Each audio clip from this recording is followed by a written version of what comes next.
আগামীকাল প্রথমবারের মতো কিশোরগঞ্জে যাচ্ছেন প্রধানমন্ত্রী তারেক রহমান। দিনব্যাপী এই সফরে জেলার ৩ উপজেলায় ৫টি ভিন্ন ভিন্ন কর্মসূচিতে অংশ নেবেন তিনি। উদ্বোধন করা হবে জাতীয় মৎস্যপক্ষ, ফ্যামিলি কার্ড, ইমাম মুয়াজ্জিন ও অন্যান্য ধর্মীয় উপাসনালয়ে কর্মরতদের ভাতা এবং শিক্ষার্থীদের স্কুল ব্যাগ ও ড্রেস প্রদান কার্যক্রম। প্রধানমন্ত্রীর সফর সফল করতে চলছে শেষ মুহূর্তের প্রস্তুতি। কিশোরগঞ্জ থেকে মারুফ আহমেদের পাঠানো রিপোর্ট। প্রধানমন্ত্রী তারেক রহমানের কিশোরগঞ্জ আগমনকে স্মরণীয় করতে চলছে শেষ মুহূর্তের প্রস্তুতি। সেই সাথে জেলা প্রশাসন, পুলিশ, কৃষি ও মৎস্য বিভাগ সহ সরকারের সকল দপ্তরের কর্মকর্তা কর্মচারীরাও শেষ মুহূর্তের প্রস্তুতিতে ব্যস্ত সময় পার করছেন। প্রথমবারের মতো প্রধানমন্ত্রী তারেক রহমানের সফরকে কেন্দ্র করে কিশোরগঞ্জে বিএনপি ও এর সহযোগী সংগঠনের নেতাকর্মীদের মাঝে যেমন উচ্ছ্বাসের কমতি নেই, তেমনি উৎসাহের কমতি নেই সাধারণ মানুষের মাঝেও। আমরা খুবই সৌভাগ্যবান যে আমাদের প্রধানমন্ত্রীকে আমরা খুব কাছ থেকে দেখার সুযোগ পাবো। আমাদের কটিয়াদীতে একটা হিমাগারের জন্য আমরা আবেদন করব।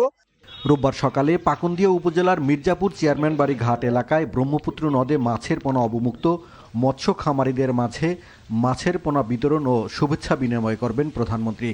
এছাড়াও কটিয়াদী উপজেলায় আসমিতা জর্জ ইনস্টিটিউশন মাঠে জাতীয় মৎস্য পক্ষ উদ্বোধন করবেন এবং মৎস্য খাতে অবদান রাখা 14 উদ্যোক্তাকে স্বর্ণপদক প্রদান করবেন প্রধানমন্ত্রী।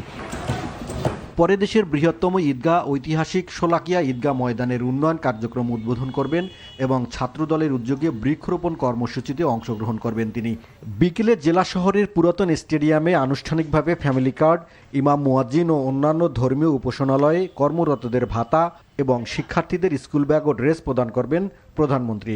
কিশোরগঞ্জের উন্নয়নে আসলে অতীতে অনেক সুযোগ আমাদের এসেছে, কিন্তু সেভাবে আমরা কাজে লাগাতে পারি নাই।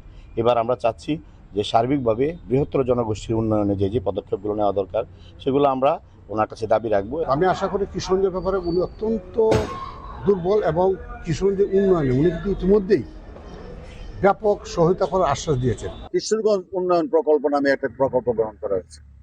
এই প্রকল্পের মাধ্যমে আমাদের এই 5 বছরে 2,500 কোটি টাকার কাজ আমরা সরকারের কাছ থেকে আমরা ইতিমধ্যেই পেয়েছি, সম্মতি পেয়েছি। প্রধানমন্ত্রীর সফরের মধ্য দিয়ে রেল ও সড়ক যোগাযোগ, শিল্পায়ন, স্বাস্থ্য ও অবকাঠামো সহ সব দিকে পিছিয়ে থাকা ও অনগ্রসর কিশোরগঞ্জ জেলায় নতুন দিগন্তের সূচনা হবে বলে মনে করছেন স্থানীয়রা। NTV news desk.